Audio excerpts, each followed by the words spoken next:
Hi guys, welcome to the video. അപ്പോൾ ഇന്ന് ചേട്ടൻ്റെ ബർത്ത്ഡേ ആയതുകൊണ്ട് തന്നെ രാവിലെ അമ്പലത്തിലൊക്കെ പോയി. അങ്ങനെ രാവിലെ തന്നെ ഒരുമിച്ചുള്ള കുക്കിംഗ് എല്ലാം കഴിഞ്ഞിട്ട് ഇന്ന് എനിക്കൊരു എക്സാം ഉണ്ടായിരുന്നു, അത് അറ്റൻഡ് ചെയ്യാൻ പോയി. തിരിച്ചു വരുന്ന വഴി തന്നെ നമ്മുടെ പ്ലാനിനനുസരിച്ച് ബർത്ത്ഡേ ഒന്ന് കളറാക്കാനായിട്ടുള്ള എല്ലാ കാര്യങ്ങളും സെറ്റ് ചെയ്തു. അങ്ങനെ കുപ്പിയും കേക്കും ഫ്ലവറും ഒക്കെ സെറ്റാക്കി വീട്ടിൽ വന്നു. അപ്പോൾ അപ്രന്റീസ് ആയിട്ട് മറ്റാരുമല്ല അർച്ചനയും കൂടെ കൂട്ടിയിട്ടുണ്ട്. ഞങ്ങൾ ഒരുമിച്ച് എക്സാമിന് പോയിട്ട് തിരിച്ച് നേരെ വീട്ടിലോട്ട് വന്നു. കുഞ്ഞിന്റെ ഫസ്റ്റ് ബർത്ത്ഡേയുടെ കുറച്ചൊക്കെ ബലൂൺ മിച്ചം വന്നതുകൊണ്ട് തന്നെ നമുക്ക് ബലൂൺ ഒന്നും മേടിക്കേണ്ടി വന്നില്ല കേട്ടോ. ഈ ഒരു സംഭവം സെറ്റ് ചെയ്യാനായിട്ട് മറ്റാരുടെയും അല്ല, അമ്മയുടെ സാരി, ചേട്ടൻ്റെ അമ്മയുടെ സാരിയും കൂടെ നമ്മൾ എടുത്തിട്ടുണ്ട്.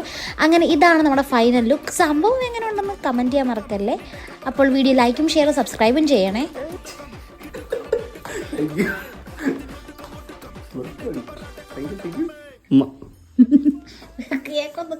അപ്പോൾ നെക്സ്റ്റ് വീഡിയോയിൽ കാണാം. Bye bye, love you all.